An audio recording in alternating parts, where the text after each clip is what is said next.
Estelar, con María del Carmen Álvarez y Fausto Yepes. Con 77 votos afirmativos, la Asamblea Nacional aprobó este martes la Ley Orgánica de Inteligencia enviada por el presidente Daniel Noboa. Esta es la entrevista de Fausto Yepes, hoy con... El contacto a esta hora es con el doctor Mauricio Alarcón, director de la Fundación Ciudadanía y Desarrollo. La ley de inteligencia, algunas observaciones se han hecho desde la Fundación, no obstante, parece que las cartas están echadas, la ley ha sido aprobada en la Asamblea Nacional, espera no obstante también una nueva sanción, pero hay riesgos. Mauricio, gracias por estar con nosotros y bienvenido.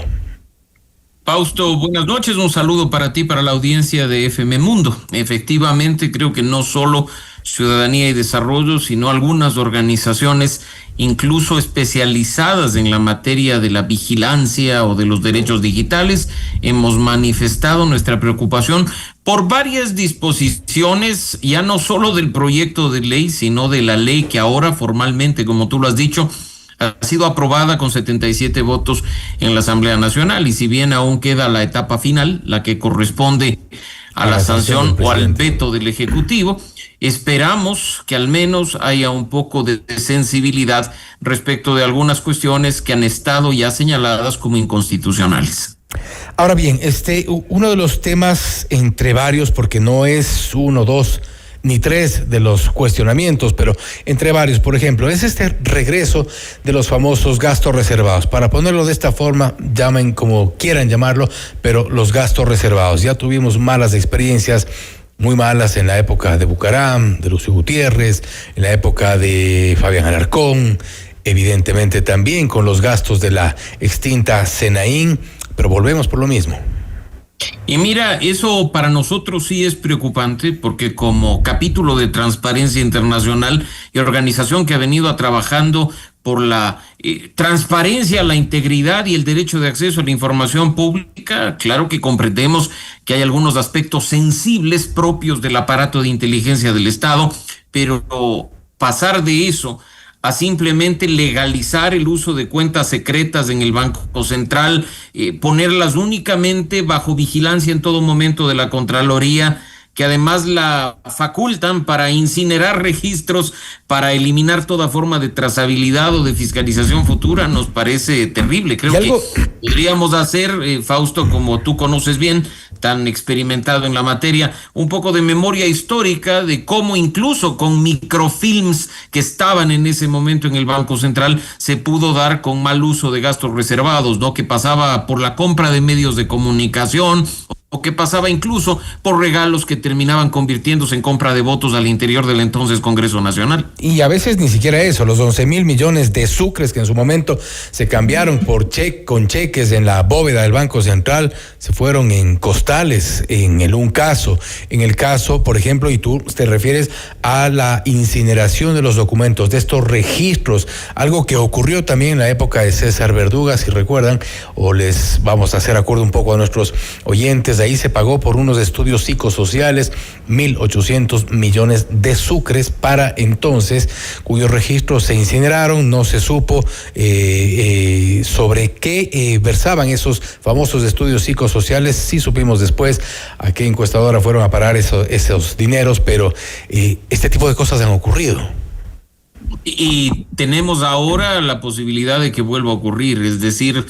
nos hablan de un nuevo Ecuador y de unas nuevas prácticas, pero quizá lo son para quienes no conocen la historia política nacional, para aquellos que ya estamos en cierta edad y que recordamos lo sucedido en los años 90 y en los inicios del 2000, es simplemente repetir la historia con otros membretes. Y eso que tú te has referido y nos hemos referido, Fausto, a este tema que tiene que ver con los gastos reservados, como he señalado al inicio, no se diga algunos otros aspectos que han sido también producto de observación por parte de otras organizaciones y que constituyen amenazas directas de entrar en vigencia a la garantía de derechos y libertades ciudadanas. Ojo, no a la de los delincuentes, como probablemente con el discurso nos van a pretender decir, sino a la de los ciudadanos, que creo que es importante tenerlas en cuenta.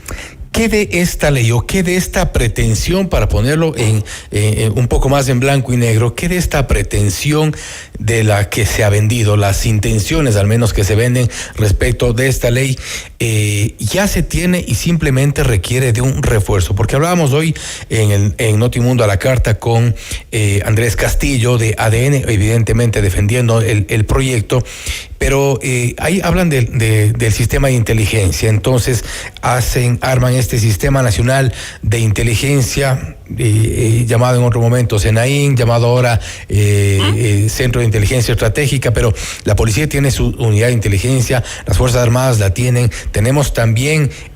una labor que debería hacerla la Unidad de Análisis Financiero y Económico, Servicio de Rentas Internas, Super de Bancos, de compañías, etcétera. Es decir, las herramientas existen.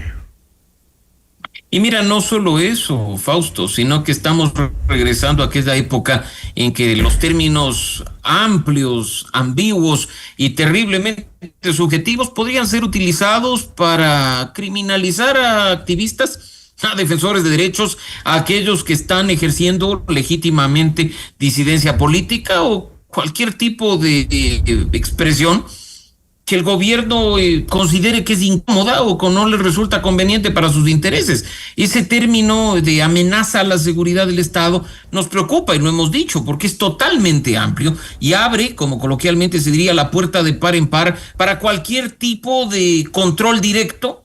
sin fiscalización ni control posterior, cualquier tipo de acción sin que intermedie una orden judicial, como corresponde a una garantía del debido proceso, y que además nos pone en una situación de vulnerabilidad, me atrevo a decir, a los ciudadanos. Las herramientas para vigilar a quienes están actuando dentro de grupos de delincuencia organizada, o las herramientas para vigilar y hasta perseguir el cometimiento de delitos que van mucho más allá de los temas tradicionales y sí corresponden a amenazas a la seguridad del Estado, ya están a disposición de la institucionalidad. Incluso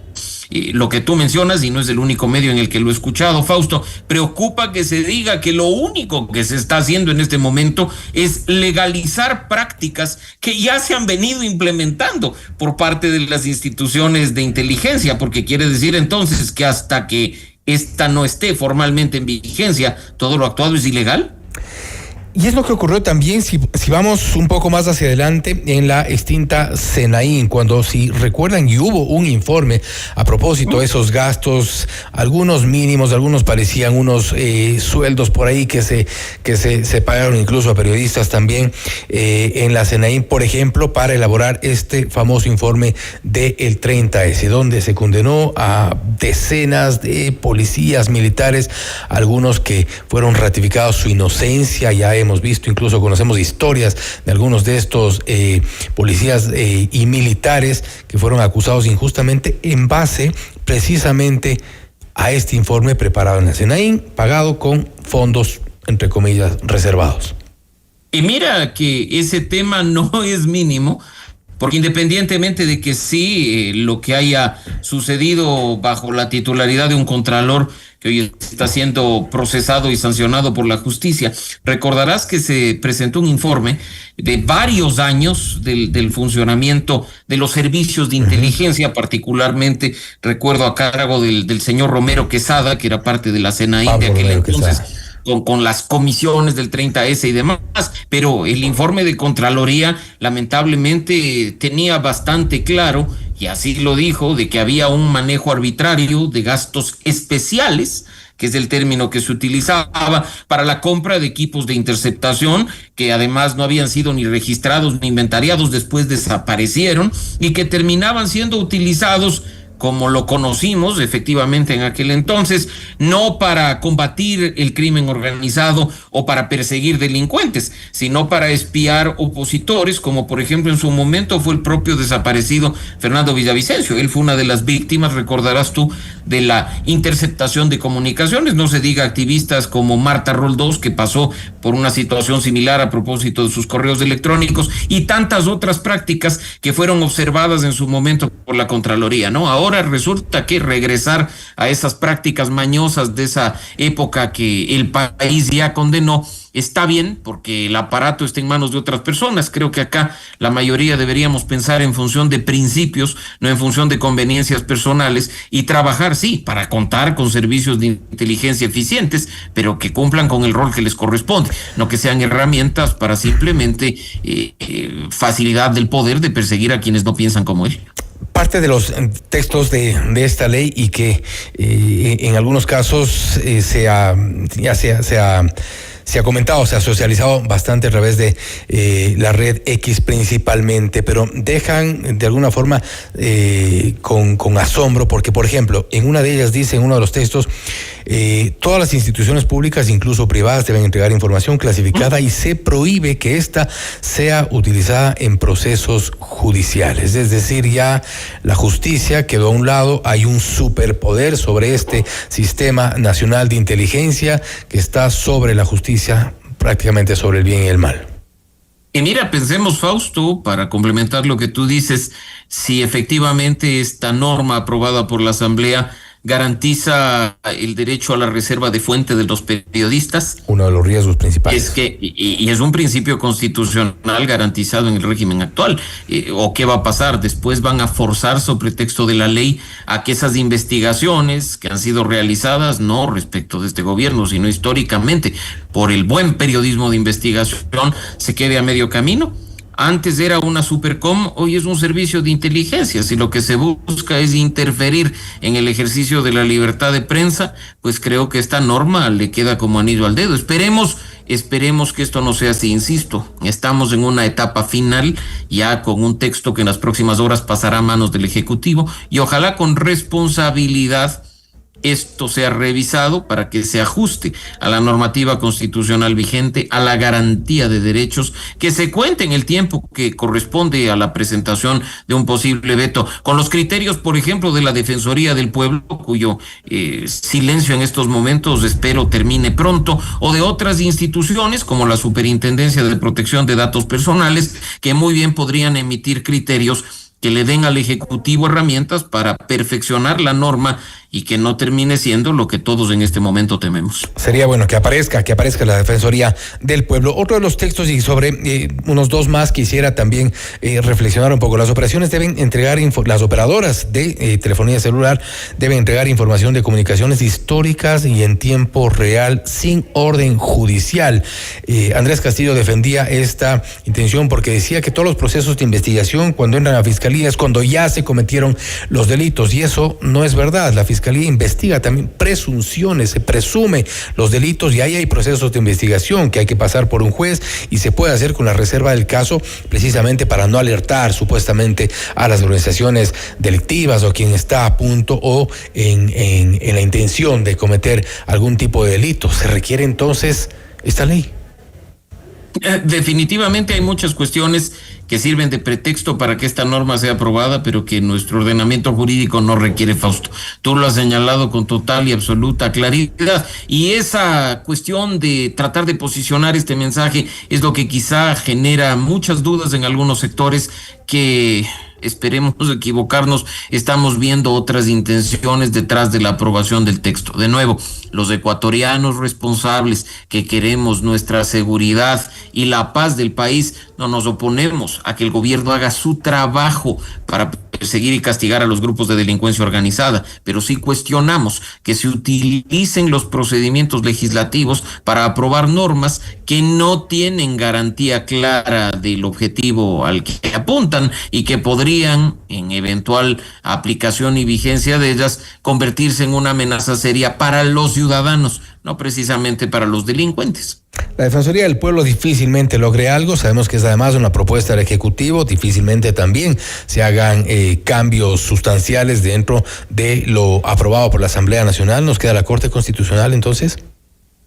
Y una corte que no puede actuar de oficio, Fausto, tú lo sabes perfectamente bien. Si es que esta norma entra en vigencia con disposiciones que contrarían la Constitución vigente, pues le corresponderá a la ciudadanía activar el mecanismo, una acción de inconstitucionalidad para ser precisos, de tal forma que la Corte pueda emitir el pronunciamiento que corresponde. Veamos qué ocurre primero con la sanción del presidente y después con la reacción de quienes han cuestionado desde varios sectores lo aprobado esta vez con 77 votos en la Asamblea Nacional. Mauricio, nuevamente, gracias por haber estado con nosotros. A la audiencia de FM Mundo. Gracias nuevamente, Mauricio Alarcón, director de la Fundación Ciudadanía y Desarrollo, alertando sobre algunos de los riesgos a propósito de la ley de inteligencia aprobada hoy por la Asamblea Nacional. Esto es Notimundo Estelar, siempre bien informados. Noticias, entrevistas,